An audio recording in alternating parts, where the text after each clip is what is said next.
ان شاء الله النهارده هنعمل مع بعض طاجن بسله باللحمه، تحفه تحفه تحفه فوق مما تتخيلوا. انا طبعا هكشفه لكم عشان تشوفوه وتشوفوا الطريقه اللي احنا هنعملها. شايفين شكله عامل ازاي؟ هنعمله بالطريقه بتاعت احسن المطاعم اللي موجوده في مصر كلها، بطريقه جميله جدا، طعمه وريحه وطعمه جنان. تابعونا وشوفوا هنعمل ايه بالخطوات. السلام عليكم ورحمة الله. ازيكم يا حبايبي كلكم؟ عاملين ايه؟ يا رب كلكم تكونوا بخير ان شاء الله. هنعمل مع بعض النهاردة البسلة بطريقة جميلة جدا. هنعمل احلى طاجن بسلة ممكن تاكليه في حياتك بطريقة مختلفة خالص. صدقيني بعد ما تشوفي الطريقة ديت مش هتبطلي ابدا تعملي البسلة، وكل اللي عندك هيحبوها جدا. اول حاجة انا جبت معلقة من السمنة اهو معاكم، وانا مولعة النار. السمنه بس تعمل من النار، هتسيح مني من النار، وبعد كده هنشوف هنعمل ايه.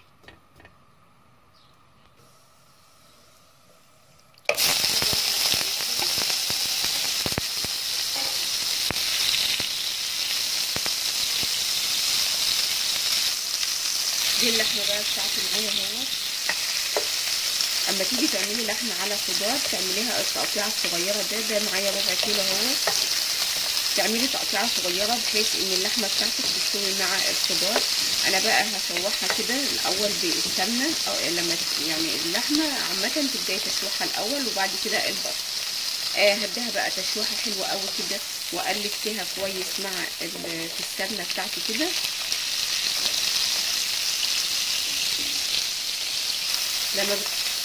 لما بتقطعي بقى لحمتك صغيره كده بتوفر عليكي ياما. لو انت مقطعاها كبيره بتضطري ان انت تسوي اللحمه لوحدها والخضار لوحده، عشان بتاعت اللحمه الخضار يستوي قبل اللحمه. لا، انت قطعيها الصغير ده، يعني سواء كانت كبيره او يعني عمرها متوسط، صدقيني هتفضل معاكي مع الخضار بالحجم اللي انت شايفاه ده.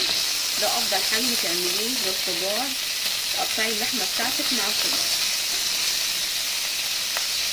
وخليكي تقلبي بقى وتشوحيها حلوه قوي زي ما انت شايفه كده.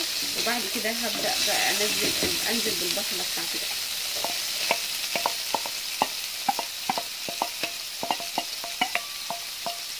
برضه استنى على البصله بتاعتي لغايه ما تصفر كده وتاخد اللون الذهبي الجميل.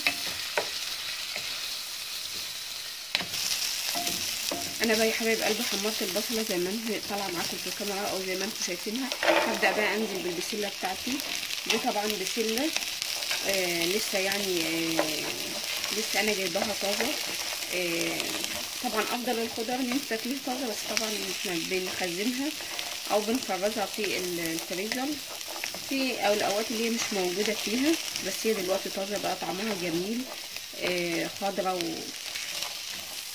وجميله جدا. هشوح بقى كله مع بعضه، وهبدا انزل بالتوابل بتاعتي. معايا ايه بقى في التوابل؟ معايا فلفل وكمون وبهارات وحبيتين ورقتين من اللورة وحبيتين حبهان. هنزل بيهم بقى على الخضار بتاعي واقلبه برده كويس قوي. طبعا زي ما انا معوداكم ان احنا ما نكترش في التوابل بتاعتنا.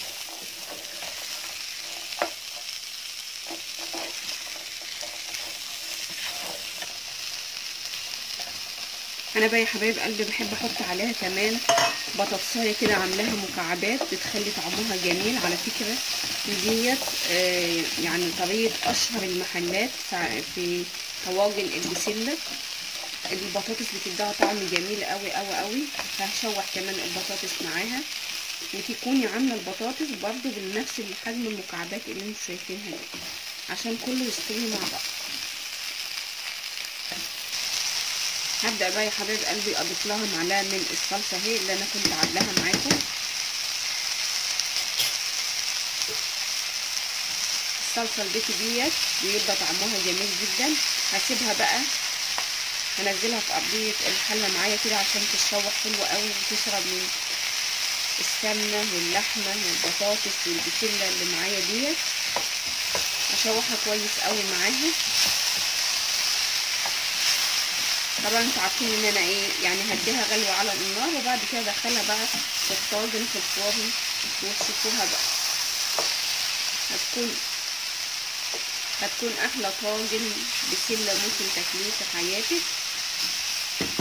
الطريقه دي طريقه افخم المحلات واشهر المحلات جدا.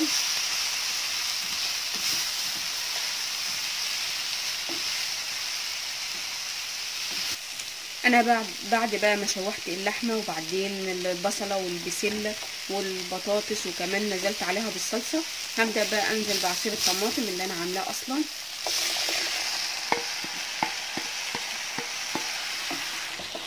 واسيب ده كله بقى لغايه ما يستبك كده مع بعضه.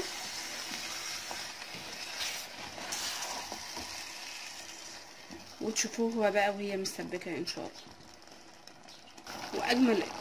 واجمل بقى اضافه ممكن تضيفيها معلقه السكر ديت، لها كذا فايده. اول فايده ان هي هتشيلك الحموضه من الاكل خالص، مش مهما اي حد كان تعبان معدته تعبان واكل من اكلك ده عمره في حياته ما هيجيله حموضه. تاني حاجه هتسوي معاكي اللحمه بسرعه. بصوا بقى يا حبايب قلبي، خلاص كله استبك مع بعض اهو زي ما انتم شايفين. هبدا بقى ازوده من الميه، والافضل تكون ميه مغليه. زوديه ميه وبعد كده هسيبه يغلي غلوتين على البوتاجاز، وبعد كده احطه بقى في الطاجن بتاعي وادخله الفرن.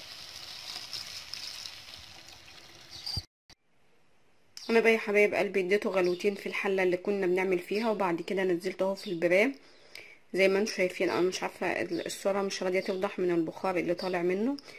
هدخله بقى الفرن لغايه ما يعمل وش جميل قوي كده ويستوي وتشوفوه ان شاء الله. وده بقى يا حبايب قلبي الطاجن اهو بعد انا ما طلعته من الفرن او البرام. زي ما انتوا بتقولوا، انا اوقات بقول عليه طاجن او برام حسب المنطقه اللي انا عايشه فيها. ما شاء الله. انا عاوزه بس اقربه لكم كده، ويا سلام بقى لما تشموا الريحه. طبعا انا ظبطت له الملح بتاعه لما لقيته قرب يستوي، ظبطت له الملح بتاعه. طبعا ما تحطيش الملح في الاول عشان انت معاكي لحمه لغايه ما تستوي وتقرب من السوا، لان الملح بيخليها ما تستويش بسرعه.